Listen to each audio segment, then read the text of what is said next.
Medieval depiction of fireworks festival. It wouldn't look like anything special if there weren't a couple of curious activities going on at this festival.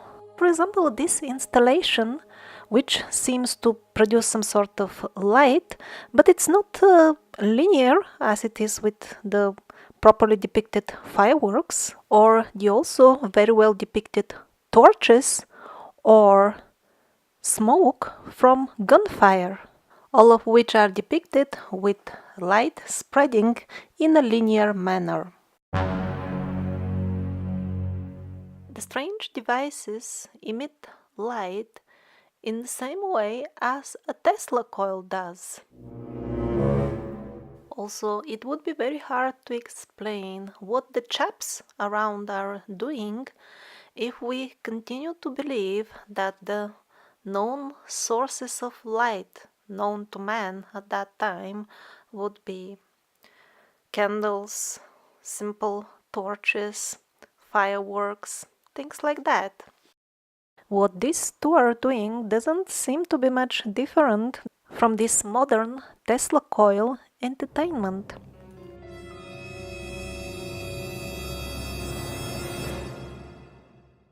And indeed, the medieval illustrator did a very good job with the details. Do you notice that the swords are not straight? They are flame swords. In the various lands of Europe, similar names would be given. Flambert, Flammert, Flammenschwert, Flamberger. All of the names obviously pointing towards their main quality. They would make flame. And not just any flame, not like the flame of the fireworks or like the normal light which goes in straight rays, but exactly Tesla coil style flame. They are manufactured till date again for entertainment.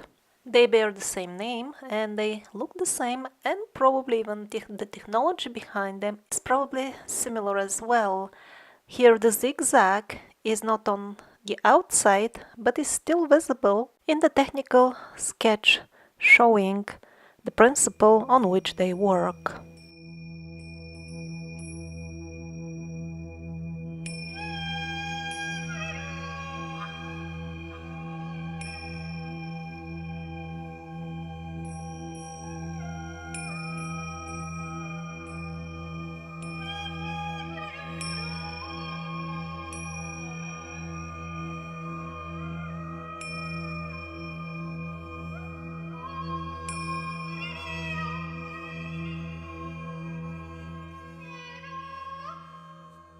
So this thing was found a couple of years ago in Kosovo, the Balkans area of Eastern Europe.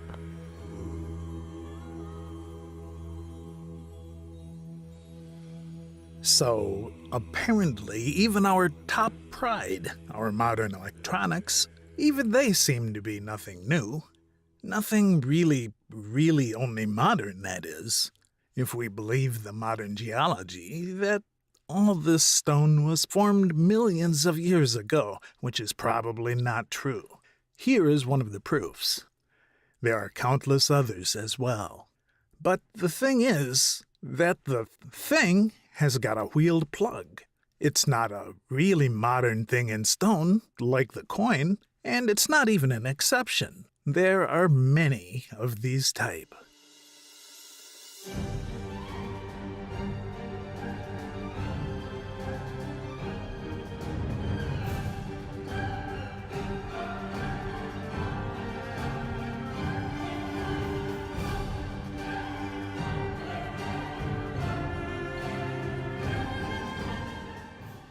And although in this case their very small and precise size is the only surprise, here in Siberia they were even made with nanotechnology.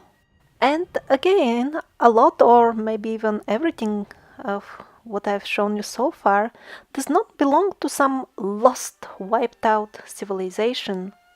It turns out we knew a lot about electricity even a few hundred years ago. And not just a lot, in some respects even more than a common person on the street would know nowadays. And the modern man is somewhat like this creature which has zero interest into inquiring into the science which stands behind the building of his home, or at least the metal part of his home. It has decided to limit its existence as far as the straw goes. In the same way, the modern man will sometimes walk into a church, and this will hang above his head, but it will never strike him that it not only looks like some sort of a scientific model, but it also could have been used as a technical device with some very practical application.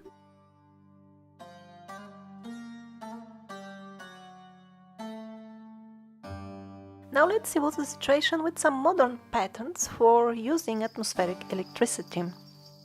Doesn't it look familiar, all these domes on top of one another?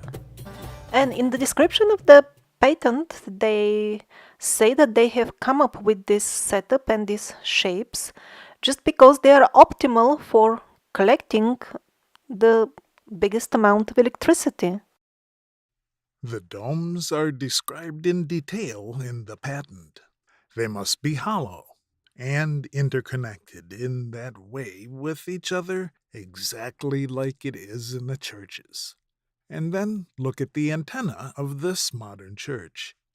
It's exactly as the older crosses in Christianity, before they introduced the well known Christian cross. This is how it looked like. And if you're not satisfied because the crescent is missing in the old cross, here I would offer to you a really good looking crescent, exactly as they should be. So, we continue with this fully functional setup of the patent. We have a hanging metal element, which is, of course, present in the old temples as well. Churches, and not only churches.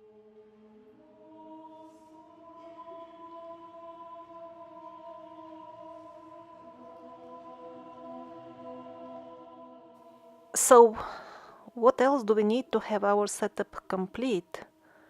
Metal floor. And here are some old churches where the metal floor is still preserved. And before getting into what were they powering with this electricity, let's see the things from broader perspective and not get limited to one single patent.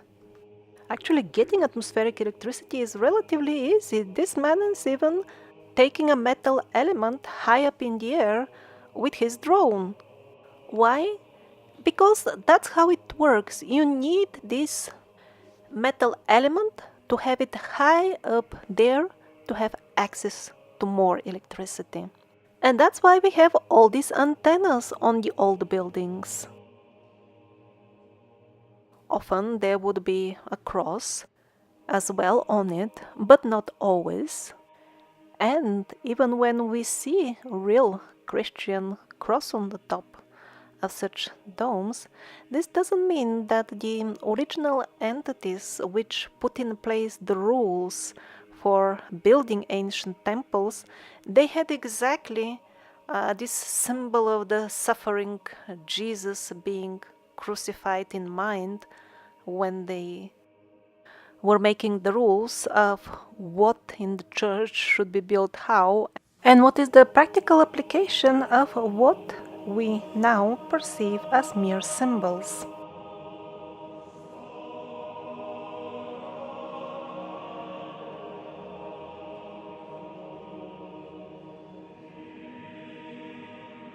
So let's see again the sketch of one of the patents for modern atmospheric electricity power station. So everything we see here are already very familiar elements from the antique or so-called neoclassical architectural styles.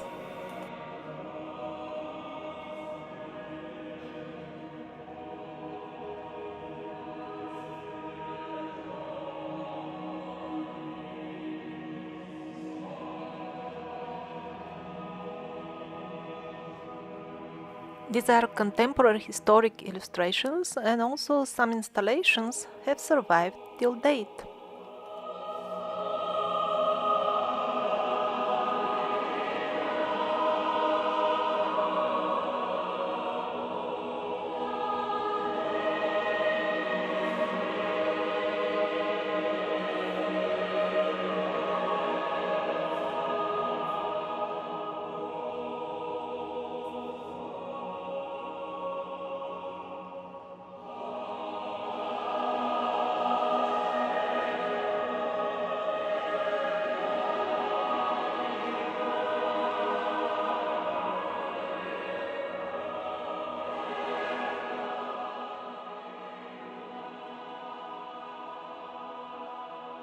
Even as close as year 1889, we see very curious machineries at the technical exhibition in Paris, which was the most famous showcase for all the cutting edge technologies at that time.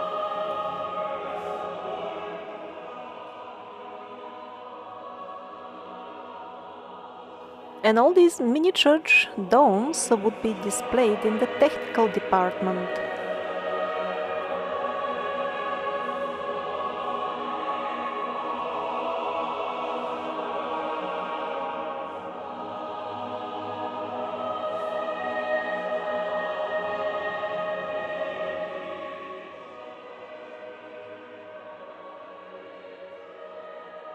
The situation at other similar exhibitions of the same time period is the same.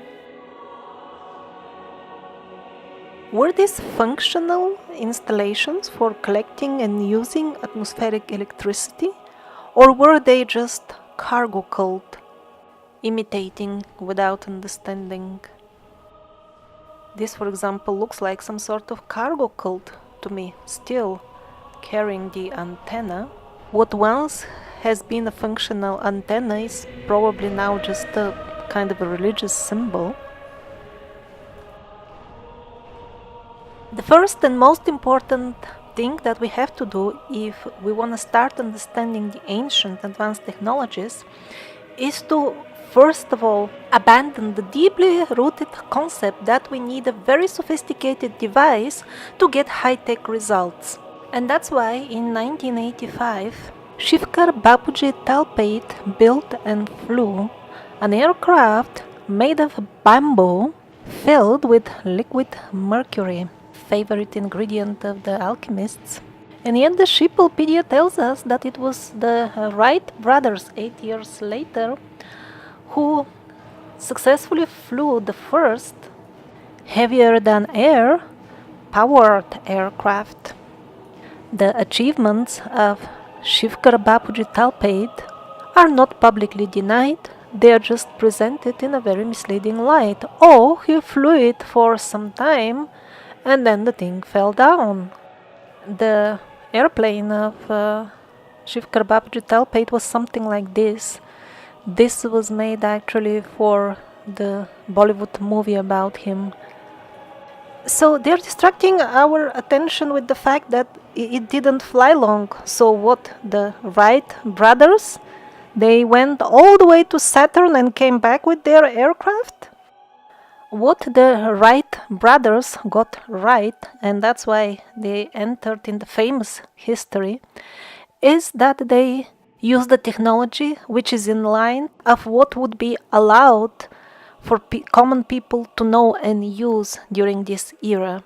What Talpate was making was based on the Vimanas, in modern words, UFOs, of the gods of the Vedic books, the principles behind which would be to elegantly and without pollution take the freely available all-around energies.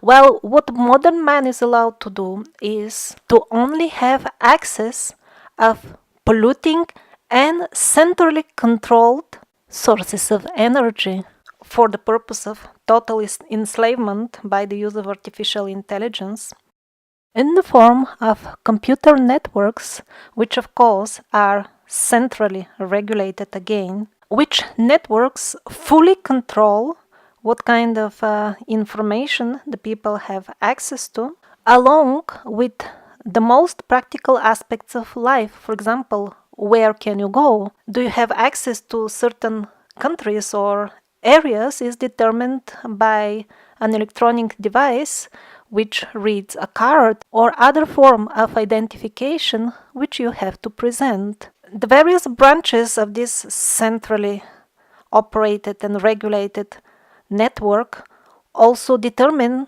if you have the power to buy anything, if your credit or debit cards will function. When they really want to restrict somebody, they disable all that and he cannot buy anything. He cannot rent a car to go anywhere or fuel his own or call anybody on the phone. The simple bamboo and mercury manned aircraft of Shivkar Bapuji Talpate would have been an option to become independent of this centrally managed by artificial intelligence system, and that's why most people have never heard about it, and that's why this branch of technology is not allowed in the civil sector. Its application is only allowed in the non-civil sector. We look for new energy, but energy is around us everywhere, all the time. But most time we waste them. Until recently, we find this can be a very important effect. Materials and beam material. When they become physically contact, there's a charge transfer. If they are separated by a gap, there's a voltage generated. And this occurs for almost any materials we know today. We are in the School of Material Science Engineering, Georgia Tech. We have invented a new energy technology. I believe they're going to change the world we live in the near future. When we first invented this, the output was just 3 volts. Today, our best can be 10,000 volts. Mechanical energy is everywhere, independent of weather, independent of day or night, independent of season. So anything you can think of, and we even think for big ocean wave, 31 terawatt energy can be harvested. That's twice of today's world energy consumption. It will not take too long, 5 years. 5 years, even 50 will not be enough, unless humanity collectively decides to leave this parasitic paradigm in which the freely available mechanic energy is not allowed for personal use.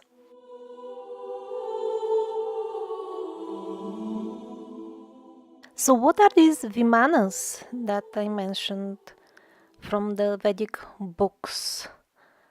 These are exactly what now we call UFOs. The only difference is that in Vedic times, people were in contact with those who flew such aircrafts, while the modern man prefers to live in ignorance and says it is a mystery and closes his eyes while browsing the photographs from the Second World War, the only ones which are still publicly available, showing people who were manufacturing UFOs.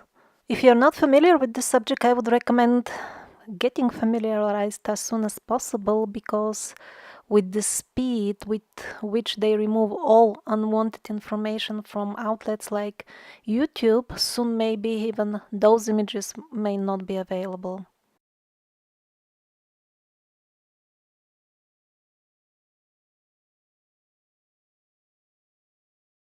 So where did they get the technical specifications for manufacturing UFOs during the Second World War?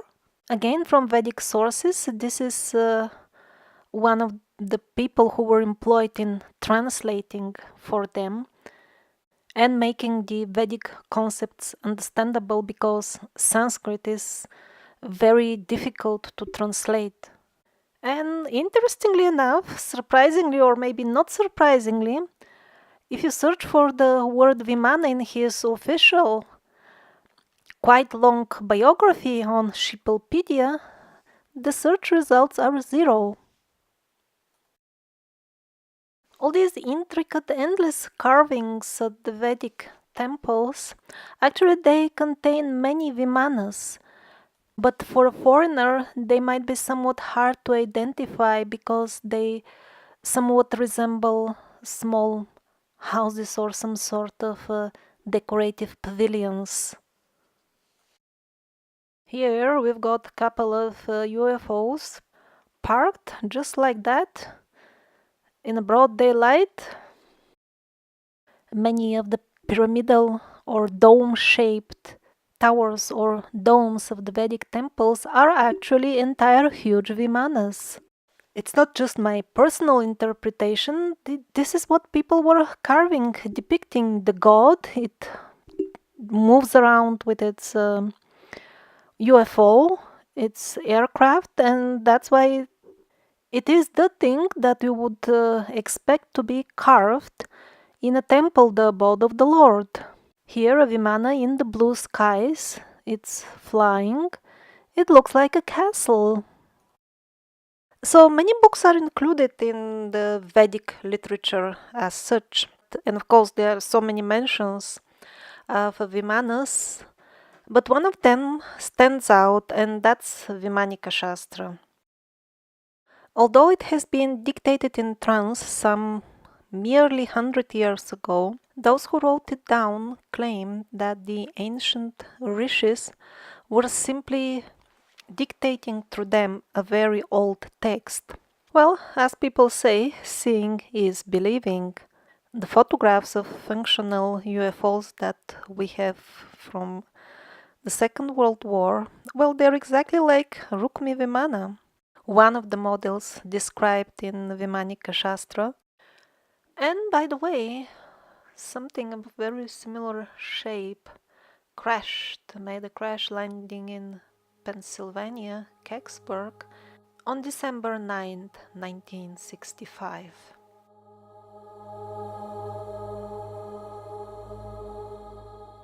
In the absolutely magnificent temple Sriranga Mandir in India, not only they have a pure gold Vimana, that's why the yellow is so bright. We are used to that mixed and pure gold, but in India people still use pure 24 karat gold and have made an entire Vimana representation from it.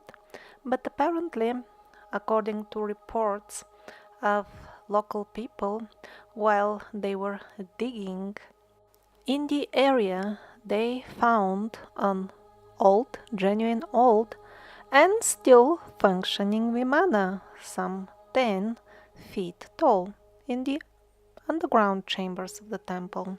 The chamber is currently, of course, sealed.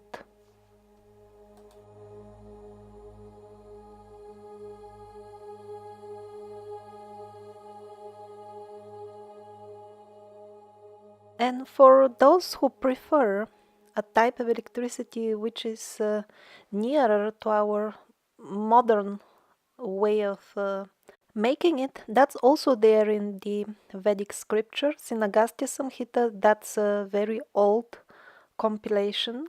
A very practical and simple setup is described with enough details so that everybody can build, and many thousands in India have tested it and it worked. It's as simple as the famous Baghdad batteries, of which I'm sure everybody has heard. And in addition, the sage Agastya talks about a chain of hundreds of them.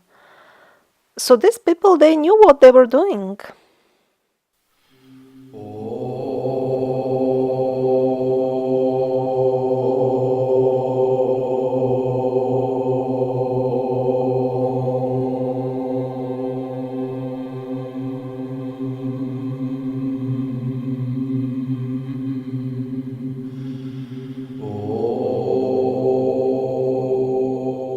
And some of the old high-tech installations still function.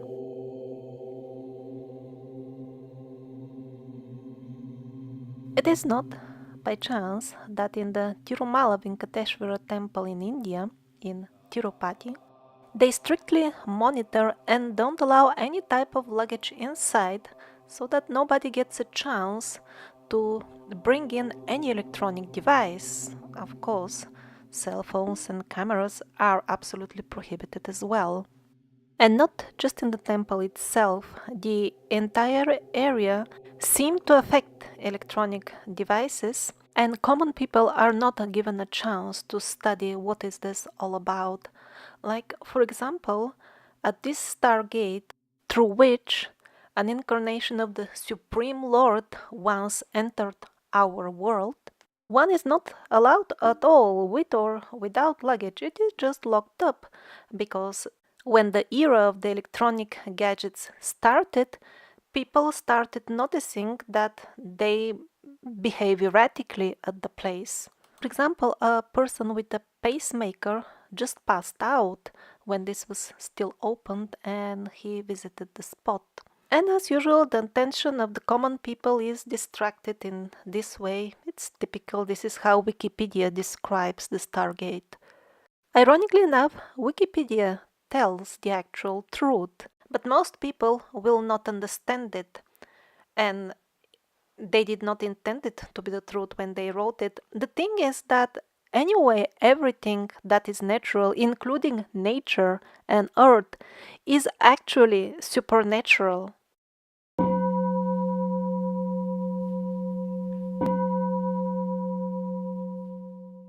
Another excellent example of still functional old technology would be probably the Somavati temple in Sri Lanka.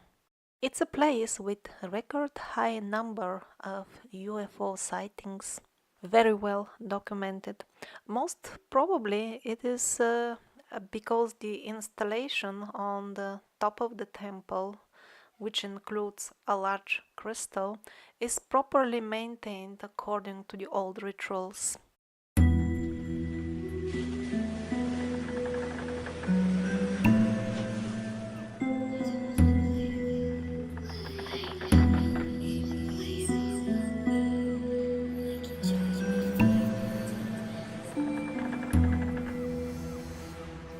Pneumatic trains. It sounds so futuristic, so high tech.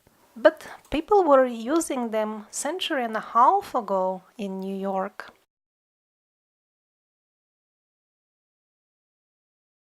It was fully functional, it operated for some time, and people traveled in style.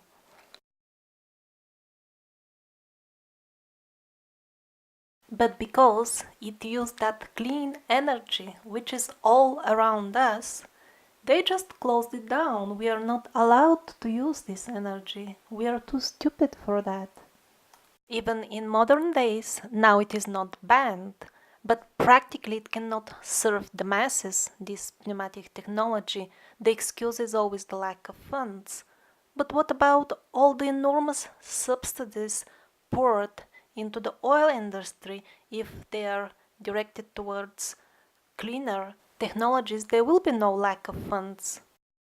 So they closed down the luxurious pneumatic underground in New York, and later on built the underground tube the way we know it now. Look in what kind of carriages they put the people initially. This is such a downgrade from before.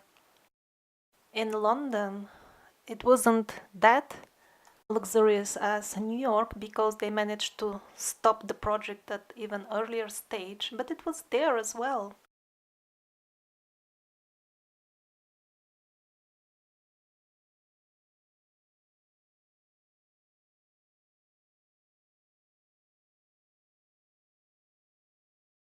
Depriving us of pneumatic trains was not the worst by far. The dirigibles, that type of transport, is not only many times cheaper than airplane, it has many other advantages like smooth flight. It can offer very easily spacious cabins for scenic travel. Also, it is much safer than airplane travel, as confirmed by the modern tests as well. But since the parasitic forces want us to work like insane and use only centrally controlled polluting technologies, what they did was they filled one of the biggest dirigibles in the time when they were still in use. They filled it with flammable gas instead of helium, which they knew is the gas which should be put in the airship, and this is the result. They did not have to wait long for the tragedy to happen. People died, and after that, the effective smear campaign started about how unsafe the dirigibles are. And by killing people, by emotionally traumatizing the masses, of course, they stopped the dirigibles, the airships. Of course, there are still some dirigibles, even modern models. They are very good, they maneuver very well, they are very safe, economical, but since they are not accessible for the masses, the situation is under parasitic control, so they are okay with it. And how can they make such fools of us? It's very easy. When people watch TV, they enter a hypnotic state. Then the minds of the hypnotized masses are tuned with false suggestions according to the current agenda of the parasitic government, which is in charge of the given sheeple. Let's take the electric cars as an example. Just see computer graphics, the green color, and then they show you the electric plug. And then many people think that electric cars are really eco-friendly, while what they do only is export pollution from the cities to the regions where are the electric power stations. And even though they're not good by themselves, the electric cars are also slightly suppressed technology. The manufacturers still have some difficulties, and the petrol companies still receive those huge subsidies. So why the parasites are somewhat against electric cars as well? They are centrally controlled, they are polluting. Well, the thing is that it gets very close to the attention of many people. Well, why don't I hook up a solar panel and put it on the roof of the car? No, you're not allowed. In many countries already the laws are in place to forbid you to do that. Because you become independent, that is against the parasitic plan. And many people raise these questions in forums and other places. And then we read these answers. You see, to add a solar panel would cost an extra 5,000, and the power generated from it would be so little that you will drive only 5 meters from it. So it's not really cost justified. That's why they don't manufacture them like that. And people buy this nonsense. Yes, some people believe this and even repeat it. While so many people drive their DIY cars and even cargo trucks on solar power only. Airplanes can go around the world on solar power only. And yet people believe these lies from the mass media that your car can go only 5 meters with solar power only. People with master's degrees in engineering believe that, and I have asked them, why do you think so? And they always say, I heard it on TV. And I try to talk to them. But you know that they always lie on TV. Why do you believe them about this? The answer is, yeah, they lie about politics, but this is not about TV. This is science. This is proven thing.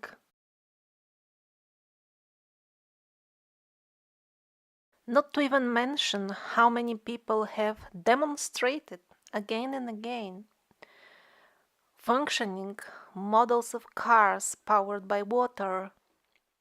Usually such inventors disappear or get murdered rather fast.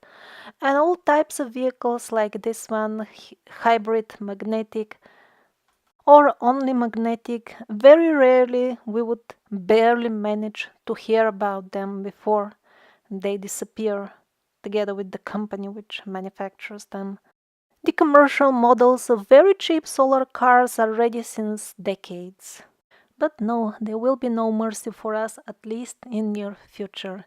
As long as we collectively remain in this parasitic paradigm, the plan is to make us suffer more and more and thus lower our consciousness to animal level. That's why we have this artificially engineered financial crisis and many other things, like for example the lab made terrible diseases which they try to spread all the time.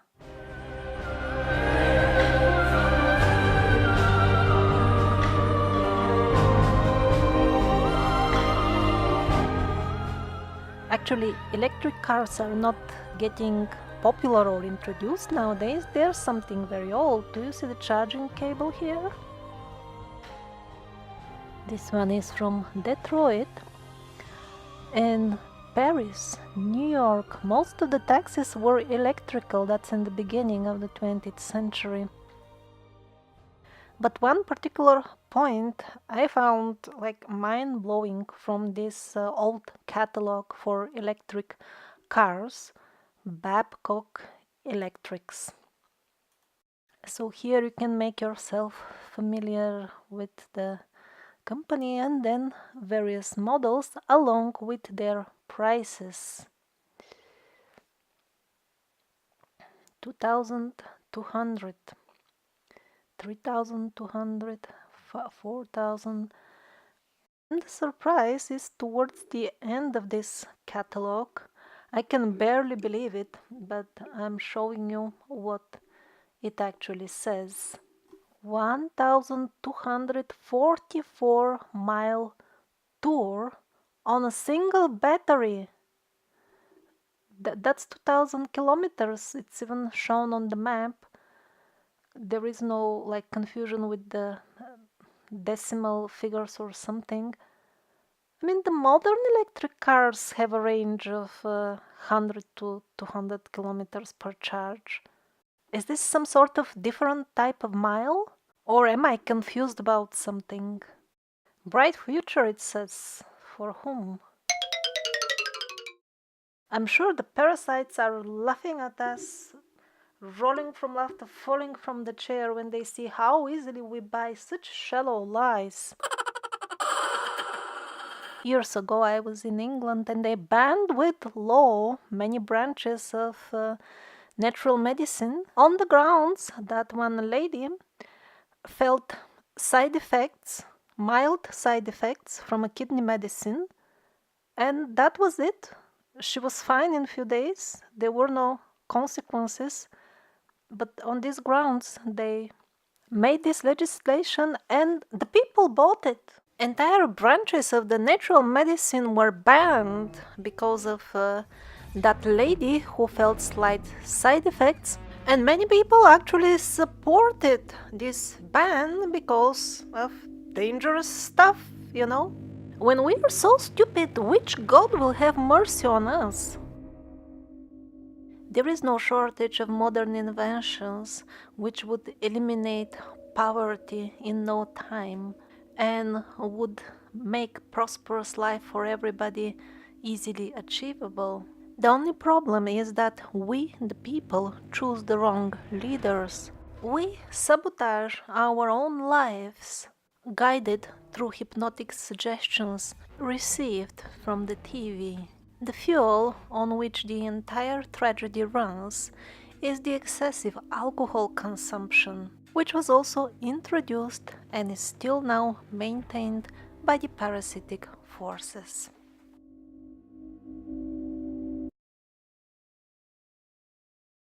Here the trams are also very interesting. They don't have these things on the top like the usual trams. At least I have seen in my childhood they get fed with electricity from the top, while these seem to get them from their rails, or are they on batteries or atmospheric electricity? God knows.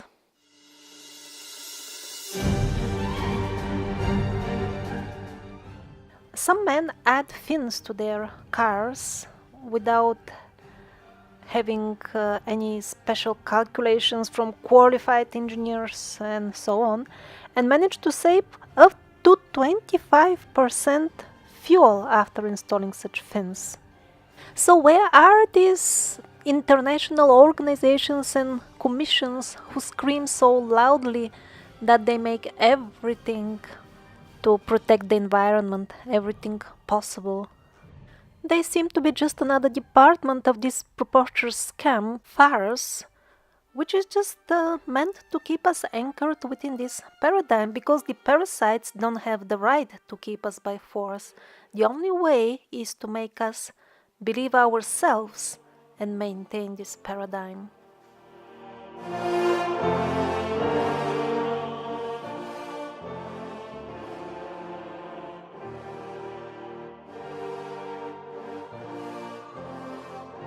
Here, this man made a solar car himself. He cannot drive it at places. It's just against the law. So he pulled it manually through the banned areas with the hope to awaken the people. I don't know how successful was that, because the people in general continue to vote for those very same politicians who work against the interest of those who elect them. And there are other type of politicians as well. Simply the people are too short-sighted to recognize them and to care to vote for them.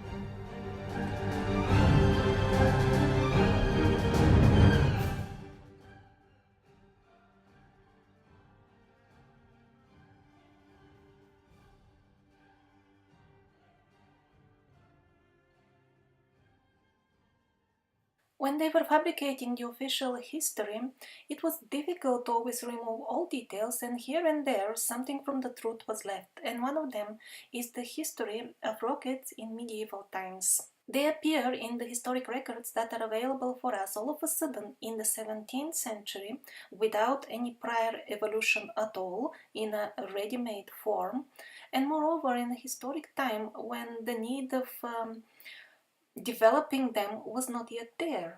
The rockets of Alexander Zasyatko that were made few centuries ago would fly 6 kilometers away, and he was not the only one. In England at the same time they would fly for almost 3 kilometers. But what I find most astonishing is their modern looks, and all of this appeared supposedly without any prior evolution, or at least we don't know how they appeared, to be more precise. This image reflects more or less the standard picture that we are presented of the English invasion in India. But those who like to read history books will find the following description of the battle that occurred when they attacked the kingdom of Hyder Ali in Mysore. He had a special division of rocket shooters that numbered some 1,200 men, and they poured on the British rockets that were 6 kilos in weight and would fly for 1 kilometer. In 1650, Kazimir Semyonovich issues a very interesting book called Artis Magnae Artilleria Pars Prima. So quite few centuries ago, we have ready-made modern rockets. Exactly the same proportions, the same shape. And the most surprising for the modern, or even shocking for the modern rocket engineers, are, for example, the nozzles. They look exactly like the modern nozzles, the same shape, the same proportion, the same size according to the body of the rocket. But nowadays, these nozzles, they're calculated by high-level international teams of scientists who have very complex formulas recently discovered. And yet we see the very same nozzles centuries ago. So again, the story doesn't match very well.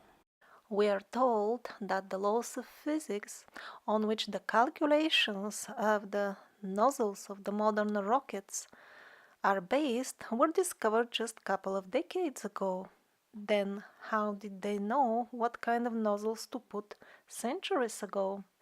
Not to mention even that Kazimir Semyonovich says that these are not rockets invented in his time, this is older stuff that he is just writing about. People knew about these nozzles and designs and aerodynamic shape even long before he compiled his book. This is a medieval image. He is holding a modern rocket.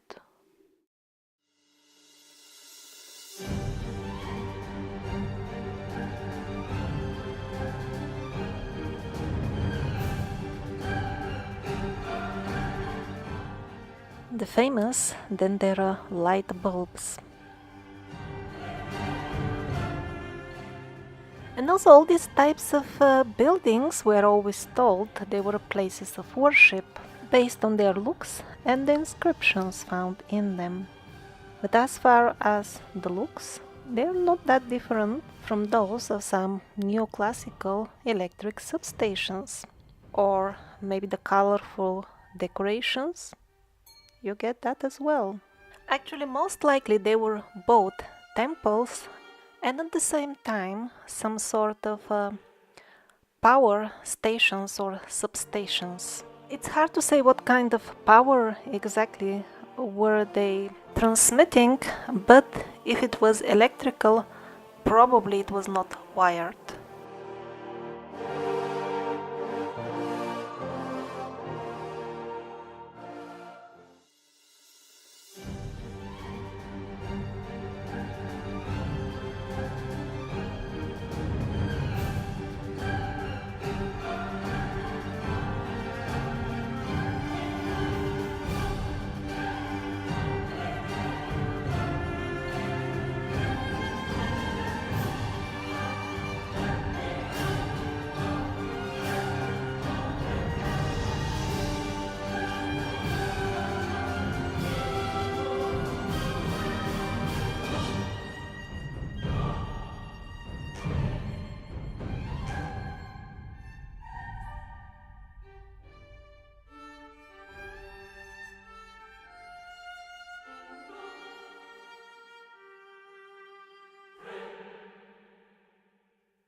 The upper parts of this magnificent temple in India, the Ramappa temple, are made of autoclaved aerated concrete, which according to the Penguinian history was invented in the 20th century. And yet this is a historic temple, officially dating to the 11th century.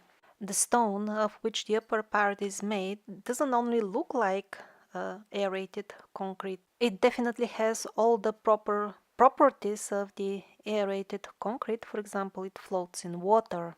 So using aerated concrete instead of standard one gives various advantages, one of which is that it makes the buildings more earthquake resistant. Yeah, it's lighter, so less likely to collapse.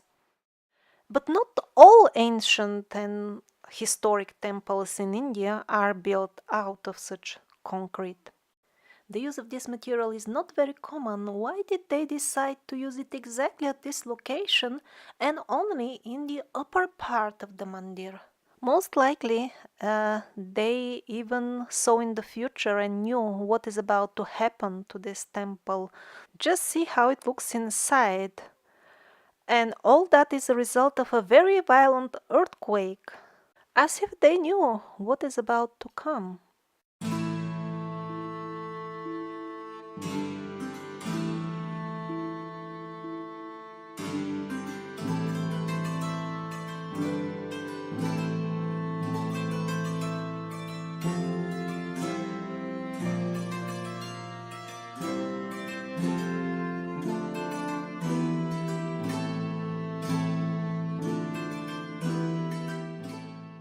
The historic accounts of ever-burning lights, lights which don't get extinguished by wind or rain, are quite few.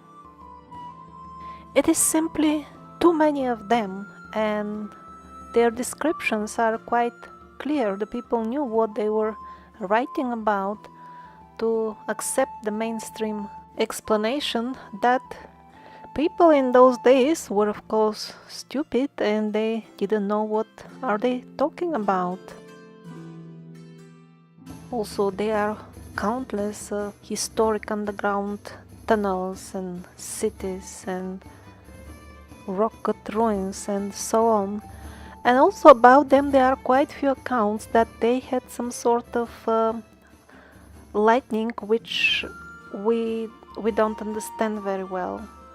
There seem to be even modern accounts of people who have still seen that type of light functioning. Of course, the underground ruins and worlds are quite easy to hide from the public, and that's why we're not gonna find what is going on there anytime soon. At least as long as we continue with this way of life. It's not so much that some evil aliens or evil groups of people are restricting us in such a way. It is mostly our own ignorance.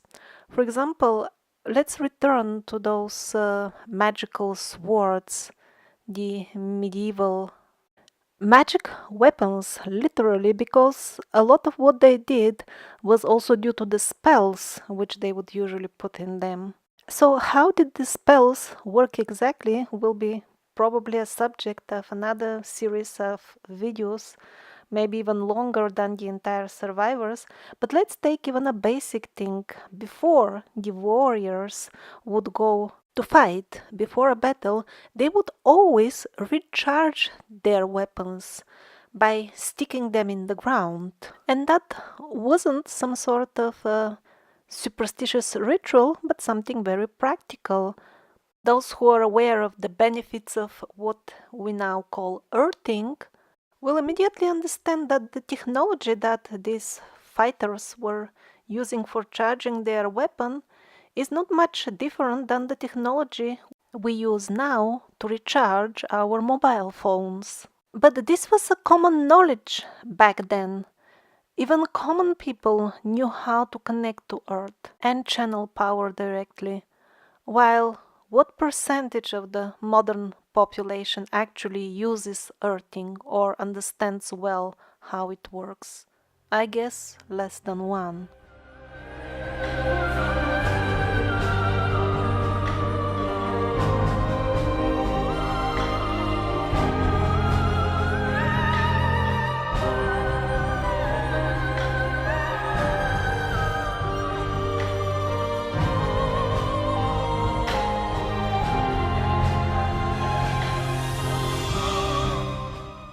So in the beginning of the video, we saw architectural elements in the design of the old churches and other old structures, which suggested that they might have had something to do with atmospheric electricity. So what was this electricity used for? In the old temples, including mosques and churches, there were kind of glass vessels hanging on metal elements attached to the ceiling. In Russia they were called молочные шары, which means milk bowls. I don't know what was the Western name, but they were mentioned very often in the old Russian literature. Even some photos have survived of the last functional milk bowls. This is when they're lit up. But they're not oil lamps or some sort of candles. It's the liquid itself which glows. It may or may not be connected with the atmospheric electricity collected by the dome. And then here you can see them empty. As you can see, they're good-sized vessels. Although to us it may seem that they were kind of a lightning solution for the temples, this wasn't their main function, it seems, for the people who were using them at that time. According to contemporary sources, they were used for holy fire. Now, I personally don't really understand, was the holy fire from Jerusalem kept in such vessels? Was the liquid of the milk bowls activated by that holy fire? That special miracle fire with which people wash their beards and hands and faces, and it doesn't burn them in the first few minutes after it appears in a miraculous way in Jerusalem. So, are these vessels being lit up from that fire, or was this like a name used for any holy, like sacred fire? Because the substances which were put in these vessels were also magical substances. They were sold in, as far as I understand, dedicated shops for such things, and there were quite few of them. But subsequently, with the church reforms, and as the church was getting more and more divorced from its original mission to expand people's consciousness, they also gradually removed or maybe even banned these holy fire vessels, the original function of which, besides lightning, was apparently also to awaken like telepathic abilities, increase intuition, and in general widen the spectrum of perceivable reality around us. So, as the churches and the temples were turning more and more into a tool of narrowing our consciousness, of course, such simple devices were being replaced, or maybe they made it gradual, maybe they were just diluting the substances which were put in the jars, adding colorants, all kinds of poisons and stuff, and they wouldn't work anymore. Electricity was used a lot in the past. Those who have invested interest in hiding the true history from us can very easily hide its usage simply because it didn't always involve this excessive wiring as it does nowadays. So the artifacts are not there, at least the artifacts that we would expect to find. For example, this is a very interesting video. Two chaps, one of them runs through the other 1 million volts. Don't try this at home, they know what they're doing. They did it safely, that's why they survived it. But the boy through whom they run the electric charge, he was doing all that stuff which we would describe as biblical miracles, like thunderbolts coming out of his fingers when he points at something, moving objects, light objects, with his remotely with his hands. In other words, the usage of electricity in deep antiquity remains mysterious for us. First of all, because the hardware involved was probably quite different, and mainly because its applications were quite different. People were using it for different things, they had different interests in life, they were more aware of the multidimensional nature of their own selves. The spectrum of the reality was much wider for them, and that's why when the limited modern man tries to comprehend or understand what was going on, he will usually hit a wall. We will be unable to understand the practical aspects of their daily lives only after we learn how to see the universe through their eyes, through their mentality.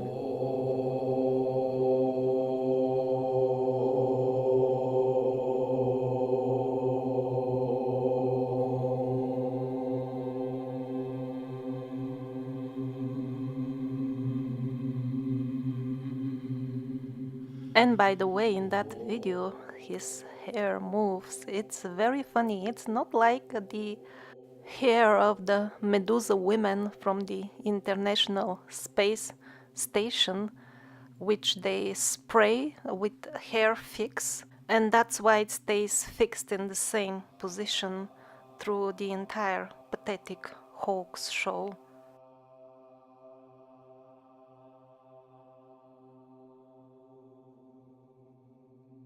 So in the beginning of the video we saw architectural elements on the top of the buildings which resembled modern installations for collecting atmospheric electricity. But resembling and having functional installations are completely different things.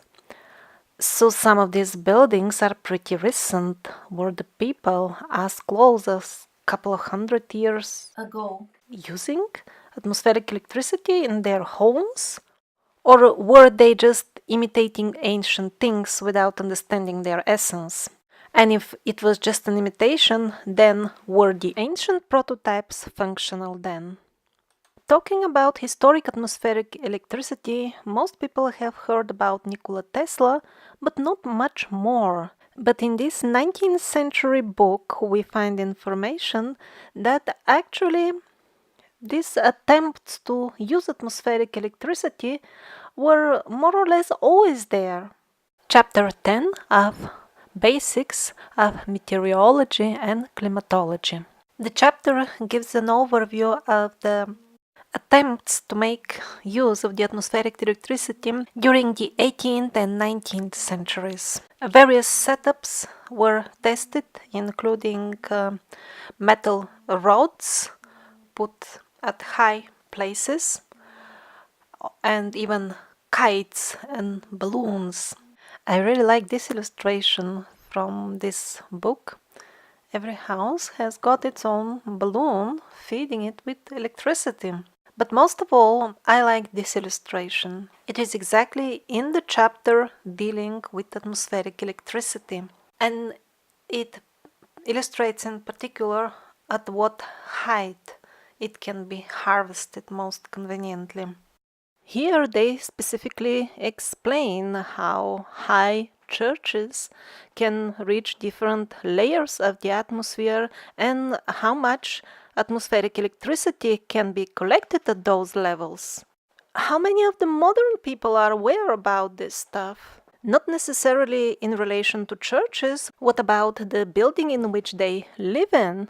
And not only about the atmospheric electricity potential of that building, what about the electric wiring in the building itself that affects directly the health of the residents inside the building? Recently, I published a video based on this book dating to the very same period.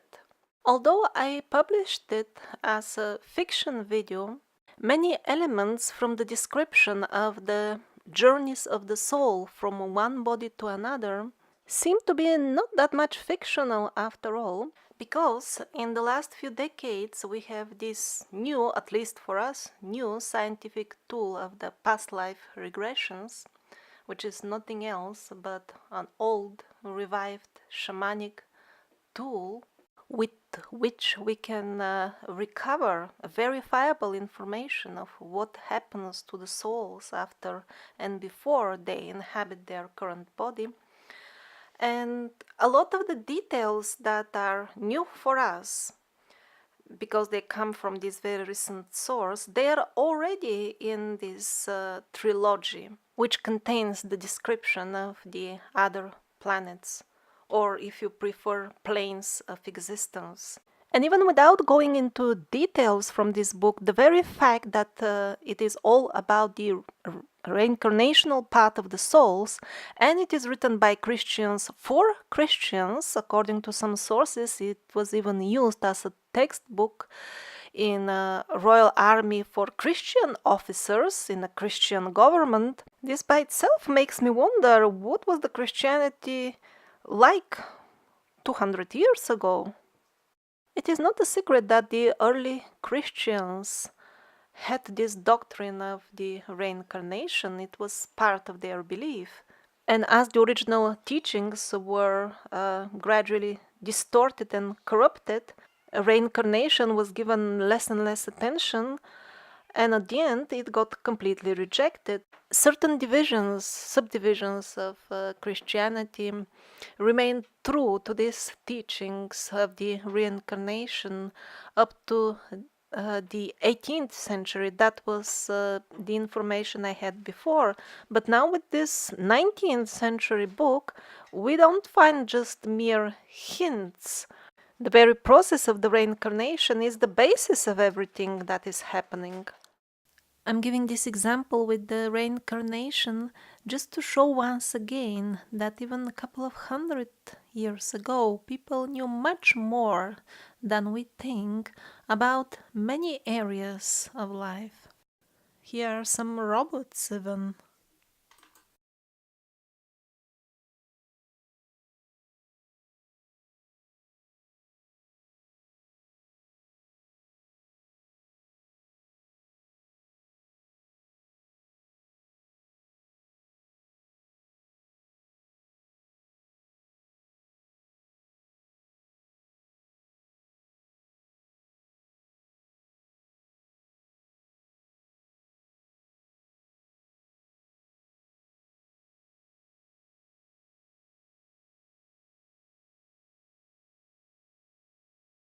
So this book reviews the attempts to use atmospheric electricity in the period of the 17th through 19th centuries.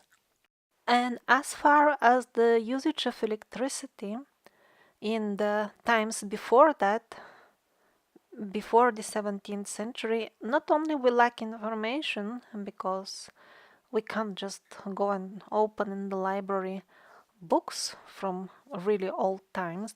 We don't have access to them, mostly they are hidden. But even if we had access and we could read them, we may not even understand them fully. Because the most common situation was that we had tribes with relatively simple lives, which were given very high knowledge about the electromagnetic nature of things, of reality, by higher sources, by the gods, and providing lighting facilities in the houses of the tribal people was not usually the priority of the gods.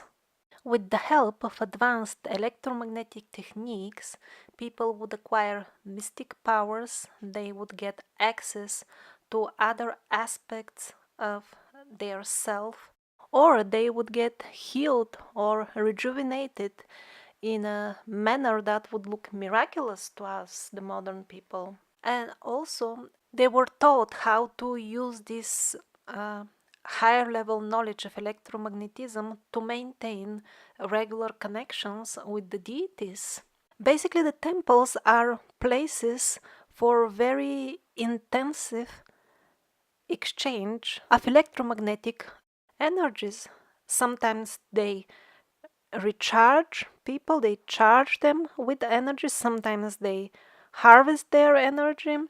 And the earlier example of the holy place in India, which affects modern cell phones and pacemakers, is a very revealing one. It shows that something powerful is going on electromagnetic level at that spot, and yet we don't see anything resembling the modern electrical gadgets.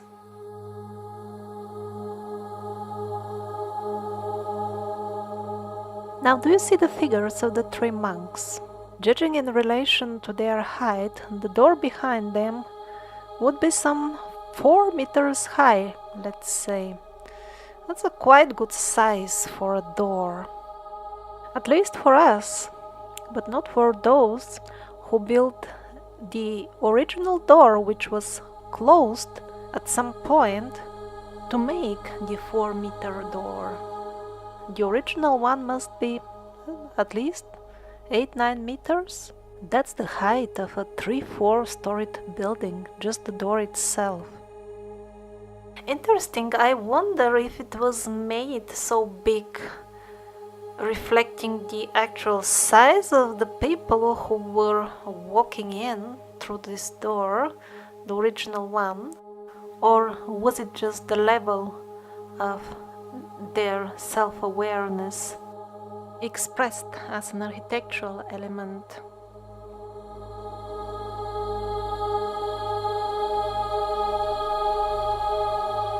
Maybe some 1,000 years ago, the destiny of humanity took a turn. Now, the sons of magicians, the sons and daughters of magicians, were exploring the dark side. That's why our consciousness had to be lowered. Our magical knowledge was taken away, and as we voluntarily accepted the symbols of the dark side, it is now rewarding us by giving us back some of the old technologies, which again allow us to modify our reality, like in the old times, in a magical way. It's very similar, only the terms and conditions of use are different. One can even acquire in the shop reasonably priced, mind-controlled gadgets. Exactly like the magicians of the old times. You just think and it happens. But there are few new conditions. First of all, you depend on the central control, Big Brother, for having the technology. You can't manufacture the gadget yourself. And even when you acquire it, you can use it only as long as you are connected to the central artificial intelligence, which controls everything on Earth. You will have to report to this central artificial intelligence. It can be, for example, in the form of a required internet connection, or by registration. Yeah, you have to submit your credit card details. You will be asked continuously to create online accounts to verify that it is yourself. That's because the artificial intelligence monitors you all the time, and in addition, these gadgets which read your brain waves, they not only read them, they can also influence them, which is also nothing new under the sun, because influencing the thoughts of others without their direct awareness and with malevolent content, that it's called simply black magic, that is sorcery. And they always make it look like as if this is some sort of new invention that has never been seen before, while they're just reviving the old techniques, selling us back what they stole from us centuries ago. The price that we have to pay is the most valuable thing for them, our psychic energy. It has nothing to do with money. It is only the small pawns on the bottom who are after money, those who execute the plan on the ground, those who pull the strings on the top. They print money, they can manufacture billions for themselves, and they do it just with few computer clicks. They cannot be after money. They are after something else. And the gullible people gladly pay the price. For example, if you search for divine in the Google brainwashing machine, this is what comes up. This is how our psyche has been distorted beyond recognition about what is good and beautiful and desirable. And as we curse ourselves with our own thought forms when we call for the angels, this is who will come, and they will do whatever they consider angelic.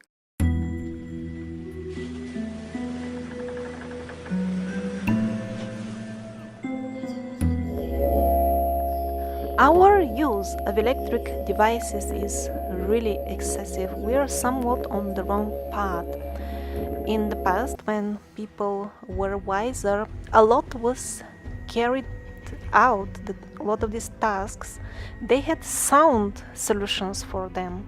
Modern tests on what used to be called magic spells show definite results in, for example, delivering certain messages to plants, restructuring water, moving objects. It has been shown again and again, sound can have also profound healing effects. All this and many more is nothing else but the old magical spells being rediscovered.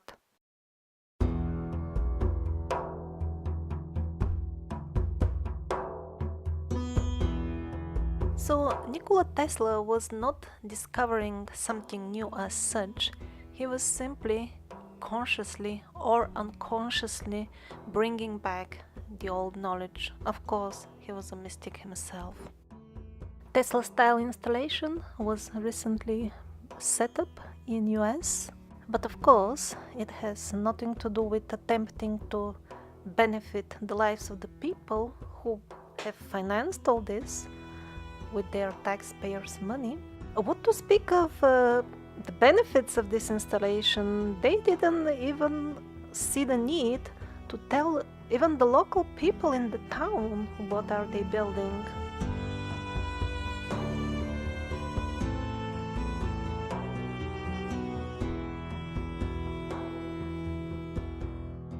An important milestone in the process of making us dumb and uninformed was depriving us of the knowledge of the ether. In school, we are being shown an incomplete periodic table of the chemical elements as made by Mendeleev. He himself studied and to some extent understood the ether and placed it first in his original table. This is his book, Chemical Understanding of the World's Ether. But as he died, they edited his works and published them under his name, and of course they changed the periodic table. And then when modern scientists observe various phenomena related to the ether, they are forced by the paradigm in which they are artificially placed to search other names for them. They put them in different categories even when they don't belong there, or make up some fantasy categories like black holes, antimatter, black matter, orange matter, green matter, mystery, unexplained, and so on and so forth.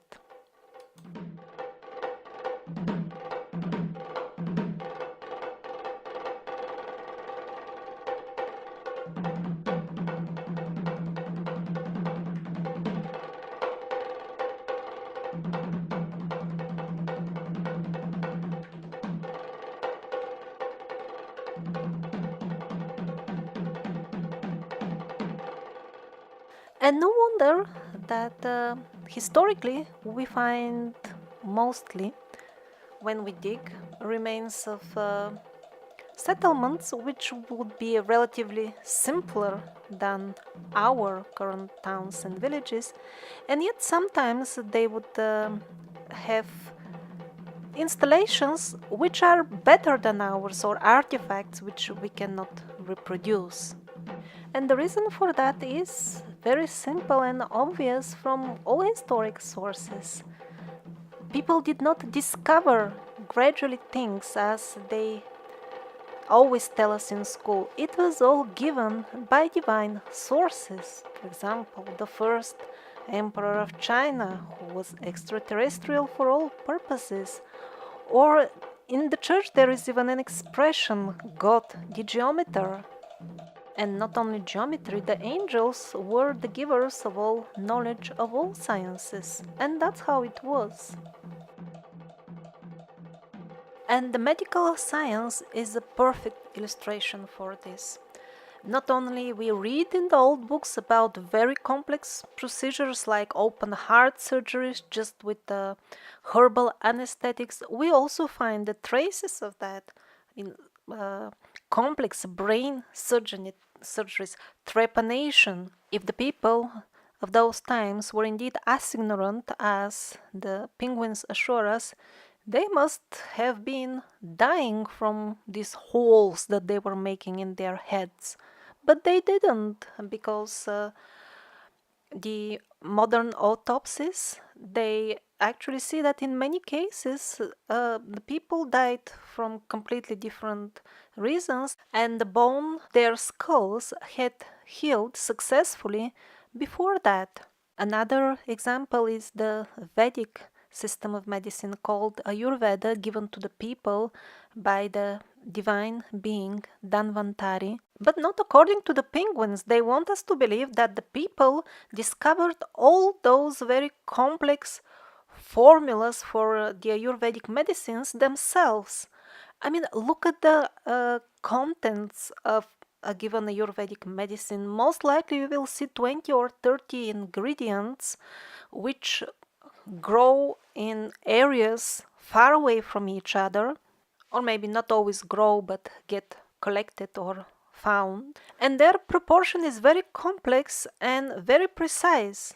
This could not have been tested over time. Simply there couldn't have been that much population with the given sickness. And if you don't get the percentages right in the combination, it won't work, it won't heal.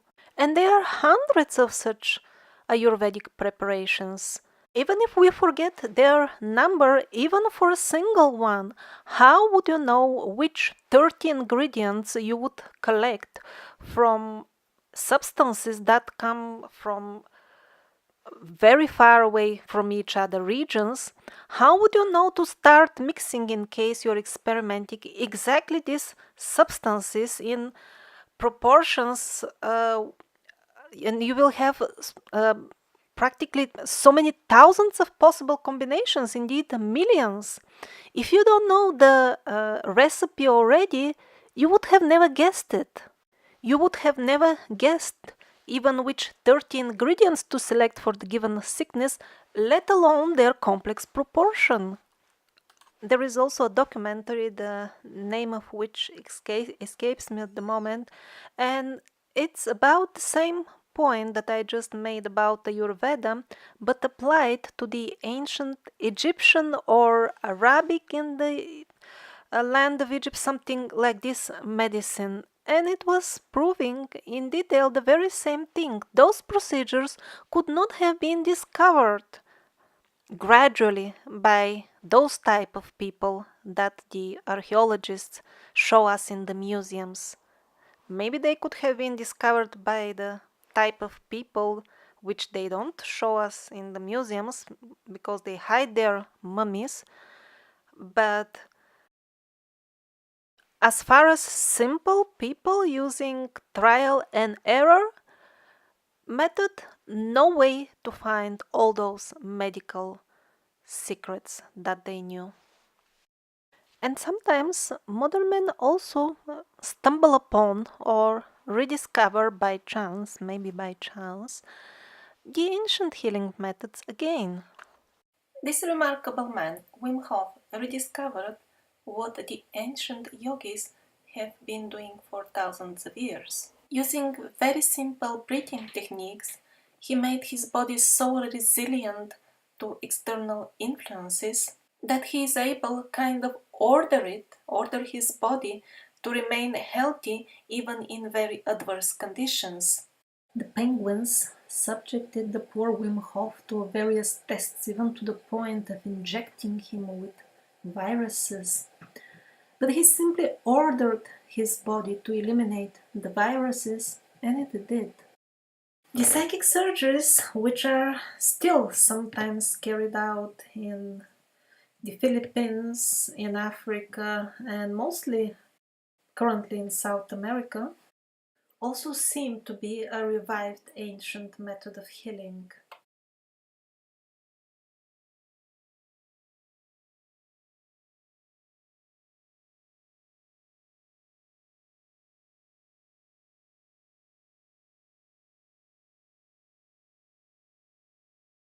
All this is done without anesthetic, and after such major pulling and cutting, in a few minutes the patient is ready and simply goes home without any further complications. The first big study is made by Dr. Seutemann from Germany. She was studying 1,200 patients for 1 year after they were cured in the Philippines. And they found a percentage of 19% of positive healing. 19 or 90. 90? If there are results, So there can be trickery. Important for me were the results. So I was collecting results from the whole world, and I didn't find 90%, but it was very nearby, and I was selecting very difficult patients with an infaust prognosis from the official medical staff. So it was normally cancers with metastasis. And so I found that it was a really surprising results of this type.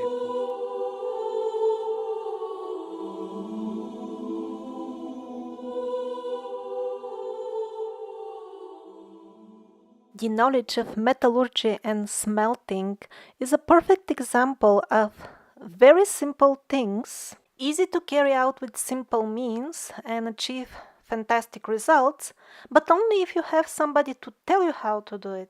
Smelting, they are telling us, began 9,000 years ago. But how come this is a chemical reaction? Oh, it was easy, the penguins say. You just throw colorful rocks, means ore, in the bonfire. And that is so ridiculous that even some of the penguins themselves don't believe it. And it is not just putting colorful rocks in very hot fire over 1000 degrees Celsius. That is not your ordinary bonfire. You need to make special arrangements to reach such high temperatures. And you wouldn't do it unless you knew what you're doing. But one of the important things is that there is a very specific range. It's not just by achieving very hot temperature. You have to keep it within a range. If you don't, your colorful rocks are not gonna turn into pure metal. They're gonna turn into waste. And at the same time, usually for smelting, you need catalysts for the reactions, even for the very simple recipes that they had in the very beginning. Yes, that can be obtained from simple materials, like special types of bones ground and prepared in a special manner. But how would you know to put that in that cooking pot with the colorful rocks? So for simple men to discover smelting by chance is out of question. And yet the penguins want us to believe that not only they did it, but they did it independently at many spots all over the globe. Well, the chances of that would be very difficult to calculate, but on the top of everything, the penguins assure us that not only it was independently discovered at different centers all over the globe, but it all happened simultaneously. So, the medical knowledge, the knowledge of smelting, are just small examples. All in all sciences and all knowledge were not discovered gradually by the primitive man, they were given by angels and the keepers of the time.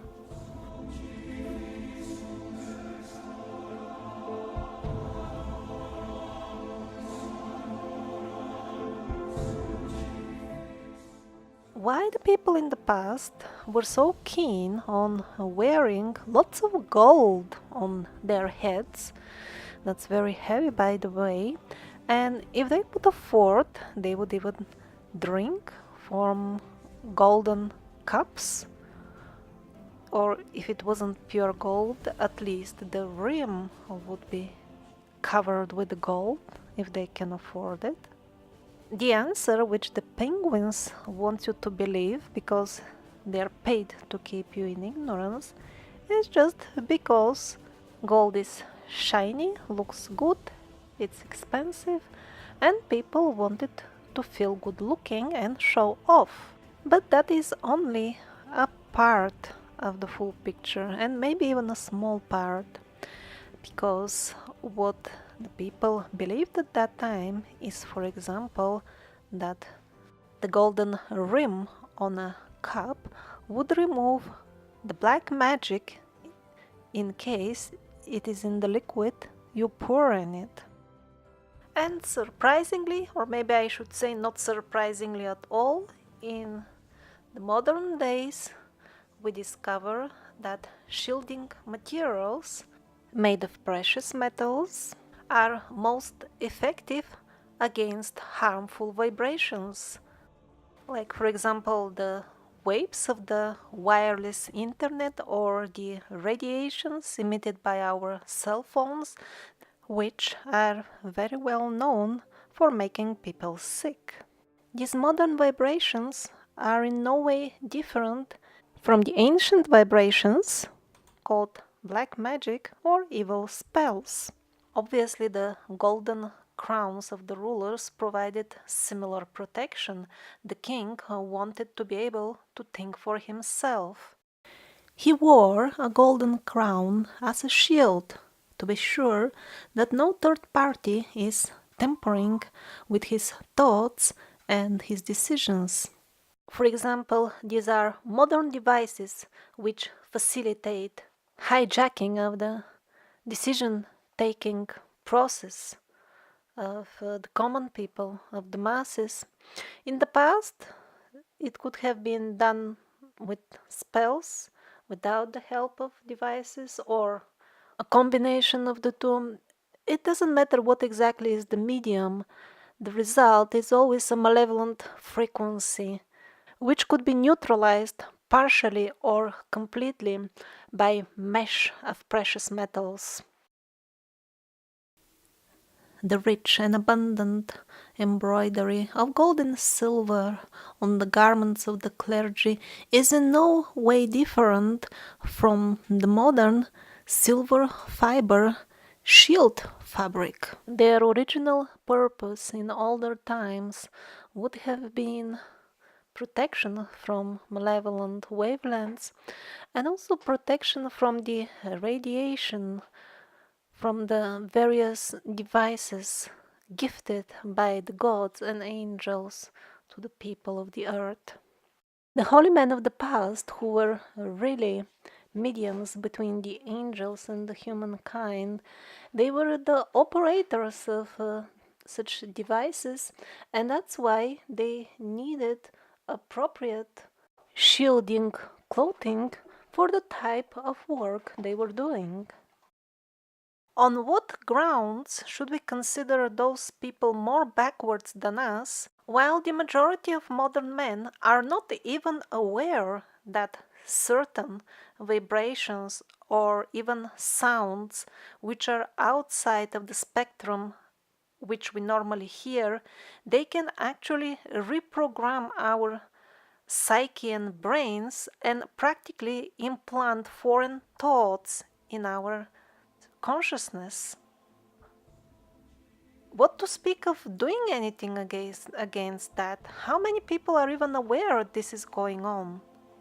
Even the so-called gold sometimes we occasionally wear is not really gold.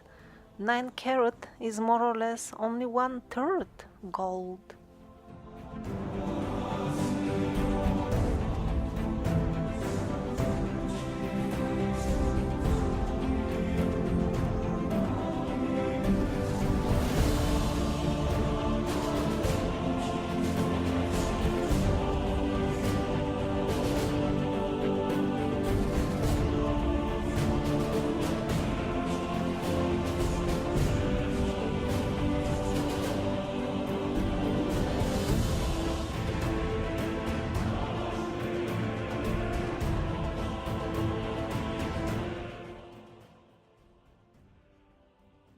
Star forts. Is this some sort of baroque lace for fussy lady, or building justifying the needs of a military defense structure? In 2 previously published videos, I showed that not everything that we see on the star forts can be justified with their alleged defense purpose.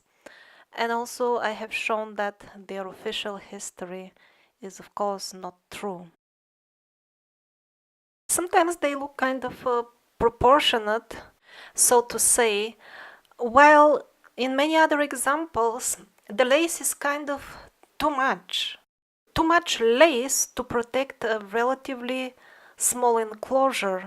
Also, that enclosure wouldn't be enough to house all the soldiers, which would be expected according to the mainstream version to shoot at the enemy, aided by these special angles of the star forts. Let's take Tilbury Fort in London as an example.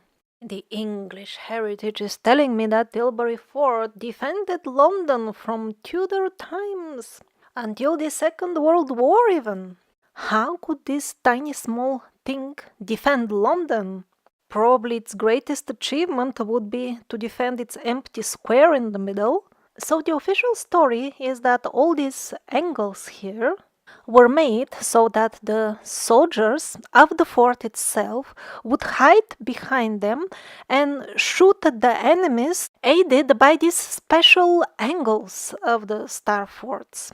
The official story is that the angles will give an advantage of those who shoot from inside. Just look at these angles here. Do you think it will make any sense to send soldiers from inside all the way to those outposts? How would they even reach there? If they use the bridge or boat, they will become an easy prey and get shot before they even reach their destination. And even if they reach alive, how can this corner or this one provide any sort of protection to a soldier inside them? It is actually exactly the opposite. If an enemy has sieged this fort, if a soldier leaves the safety of the central core, even to reach those locations, he will be an easy prey. And even if he does reach, they will just corner him over there easily. He wouldn't be able to even run for his life in the fields. It's providing disadvantage rather than an advantage. Also, if the special angles of the walls were really providing an advantage when you shoot at the enemy, why did they make only half of a star fort here? Wouldn't they want also to shoot at their enemies, which would come with ships and boats as well? Or maybe their idea was to shoot at the boats from these small angles here, which are, by the way, so tiny and small that basically they provide no defense function at all. Also on this map of Spain we have normal star forts. Then we have star forts with what is maybe a cross, so that is still okay. But then some other crosses really look more like antennas, while others have even the Trishul of Shiva all the way in Granada, Spain.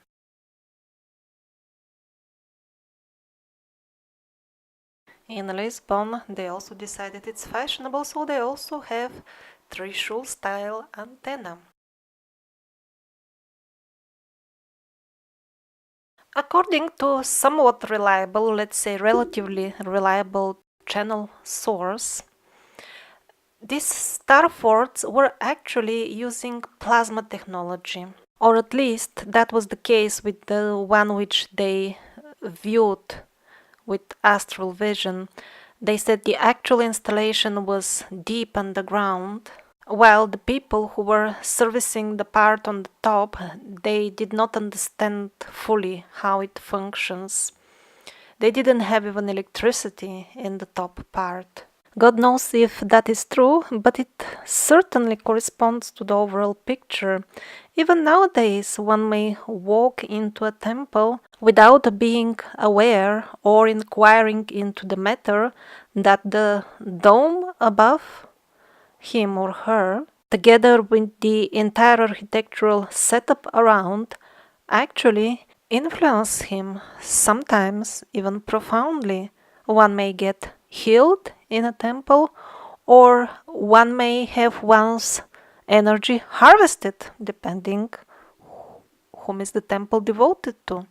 Or another scenario that happens in modern times, one enters a temple and has one's energy harvested, taken away, which would result, let's say, in a sudden fatigue or depressive state or even sickness.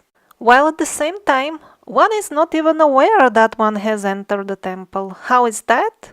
Well, as we have covered many times in the videos already, the school curriculums are not based on actual science, but on the orders of those individuals and institutions which are above countries. They are so big, they rule the world. So they determine what the children will study in school and what not. So they take good care to convince most people that all this temple worship is just superstition and people are thinking nonsense and nothing actually happens besides the nonsense they think. While at the same time, the people on the very top who enforce these curriculums, they're very actively busy in shamanic stuff, and they themselves are pretty busy with temple worship. This is a major part of their lives. And of course, they don't worship the benevolent protectors of mankind. And often, as part of their sick rituals, they build really vampire buildings which suck out the energy of those who enter them. And just as a side note, this series, The Survivors, is not meant to awaken hatred towards such parties. The real purpose of the documentary is to show the people the path of knowledge, which is the only way to make oneself not susceptible to such traps. Because evil has been created by God to kind of give notification. Your shield is down, your guard is down. That's why the dark side has rights on you. We are not some innocent and, most importantly, helpless victims of psychopath sick rulers which we cannot overthrow. This is a very dangerous line of thinking which will keep us enslaved. The truth is that although we live in a society, we share a planet, a place, still each one of us lives in a separate reality, and the grip of evil will have different rights for each and every person, depending on how much ignorance he or she allows in one's personality.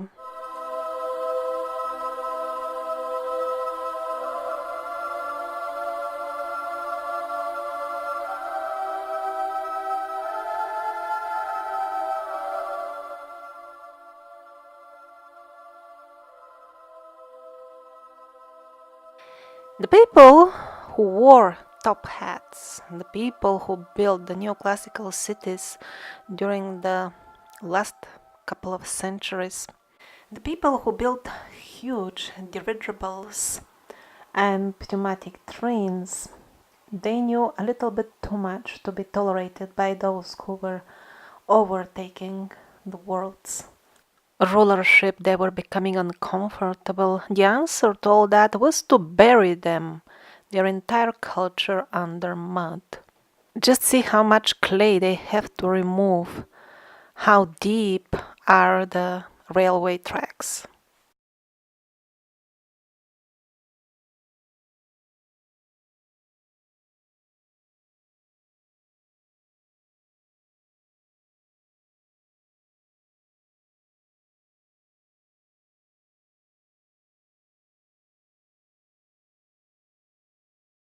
Well, the full story of this great flood of mud will come in the future episodes.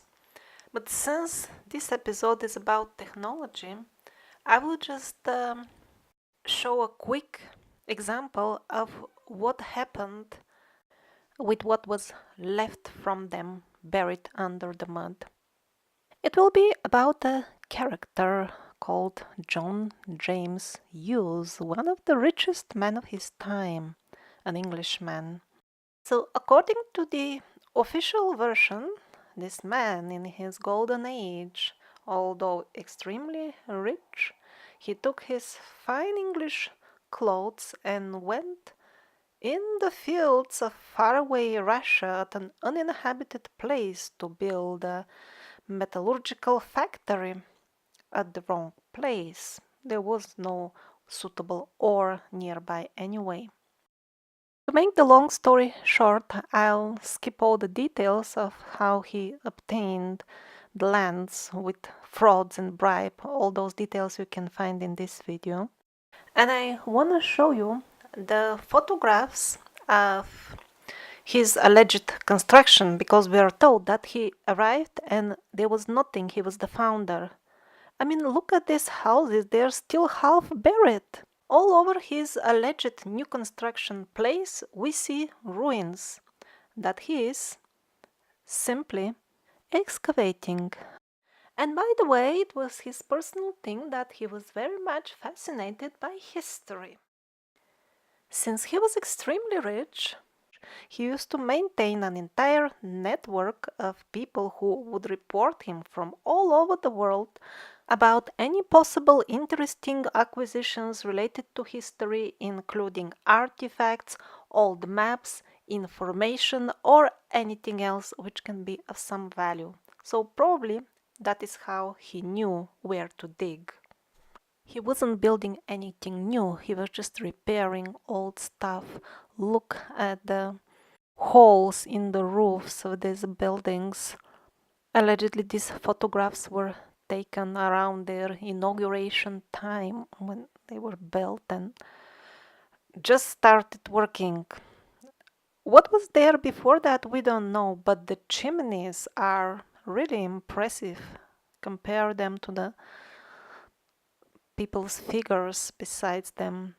Probably he found those chimneys already there because they were also the houses which were obviously buried under clay.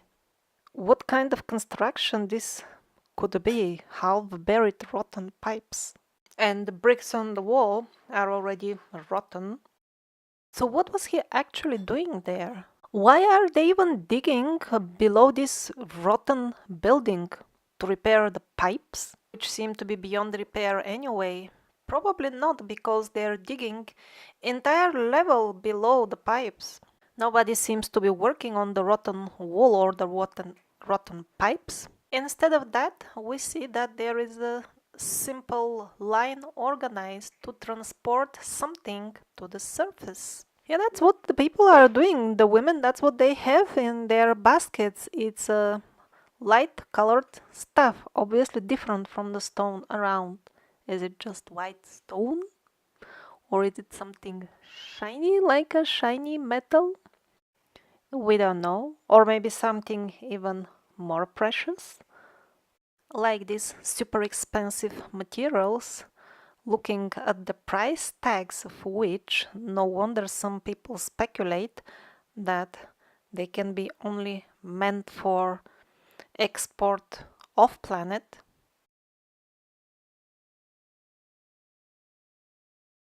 So what exactly was being plundered under the pretext of building a factory? We don't know, but we know for sure what is the destiny of those who, like hungry vultures, fed on the corpse of the destroyed culture. John Hughes is now known as founder, as hero. Quite few monuments are built in his honor, coins are minted, postcards, etc.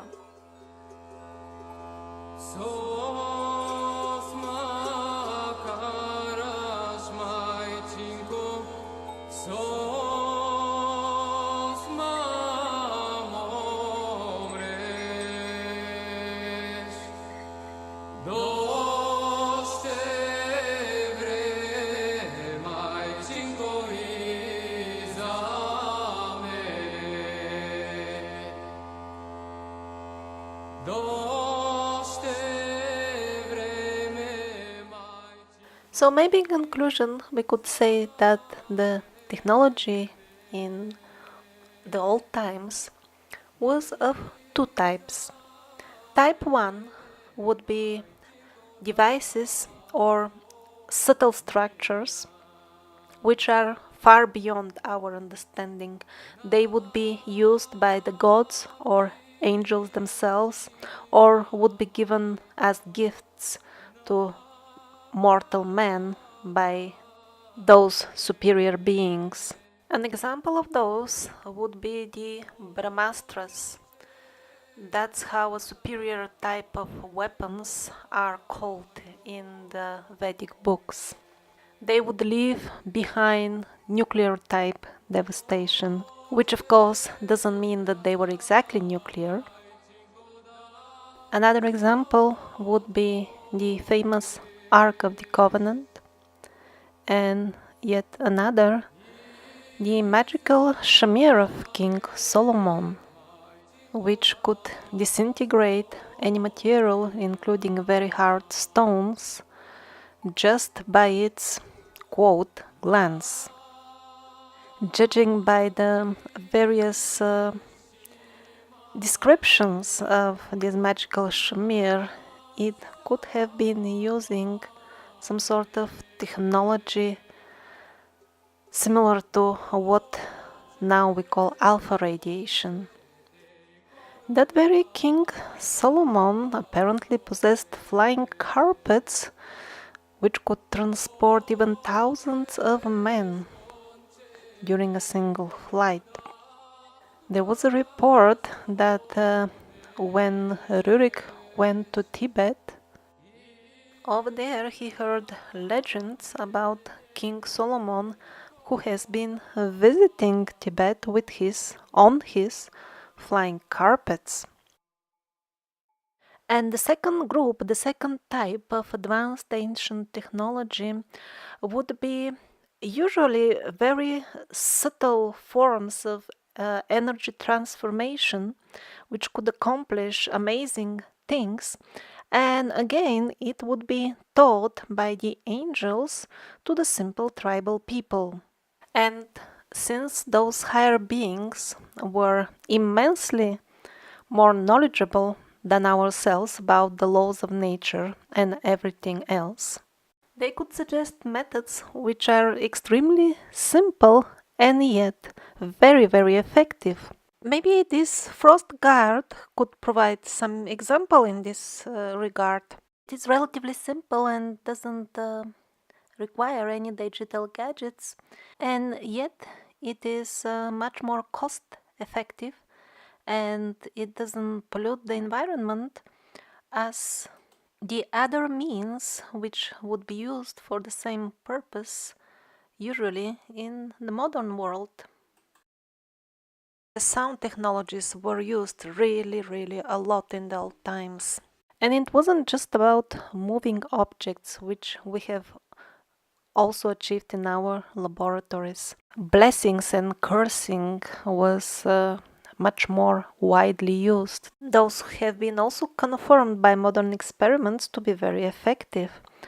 For example, on YouTube, you can search and easily find many experiments. Take two plants and bless and talk nicely to one of them every day and abuse the other one verbally, and then just observe the amazing difference. And not just plants, people test it with cooked rice, juice, sprouts. It works. Also, things like levitation were used. But again, in the modern experiments, it would be almost always some sort of electric device involved, while in the older times, it was the saints who would be seen levitating.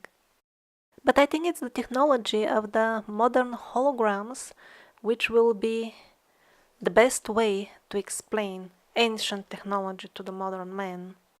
And we are getting closer and closer to the truth. Now we have interactive holograms which also can be touched, not just seen. They use plasma technology, and we are already making the initial steps of developing fully tangible physical holograms.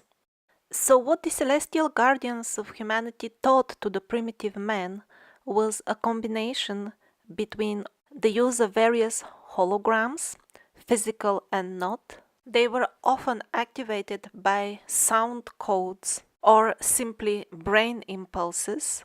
These three technologies have been proven to be fully functional and not fantasy by modern experiments. And all that was combined with practical on-hand understanding that everything we experience in our lives, everything we perceive around, is one big hologram. For modern men, this is kind of an exotic scientific concept.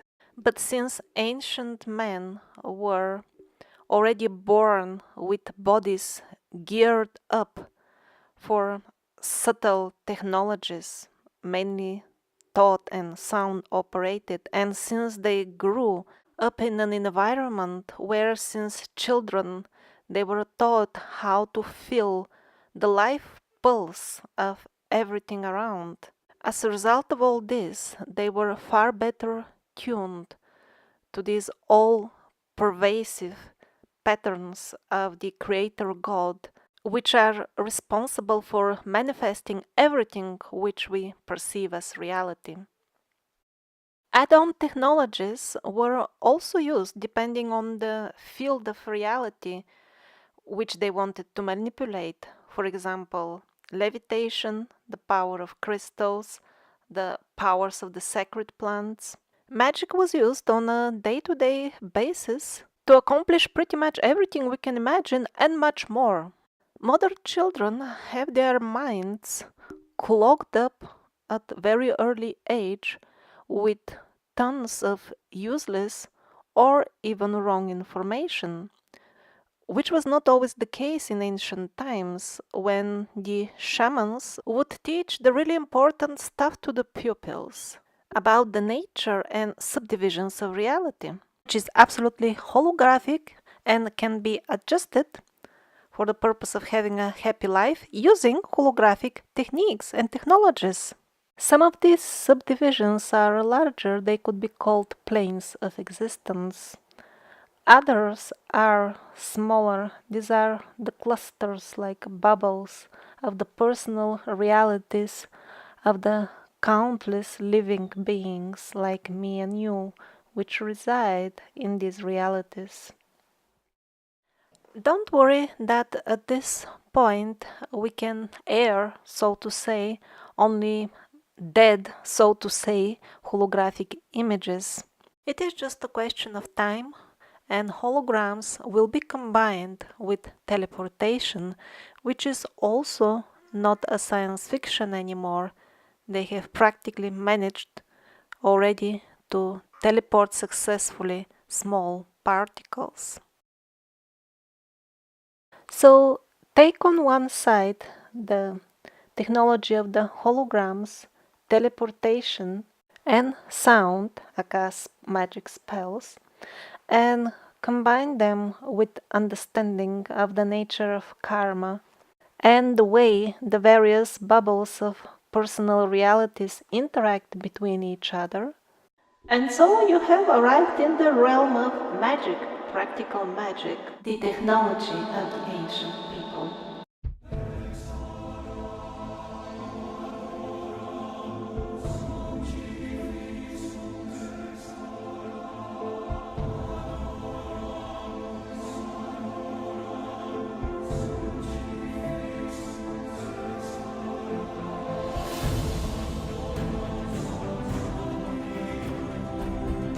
May the Ascended Masters bless mankind.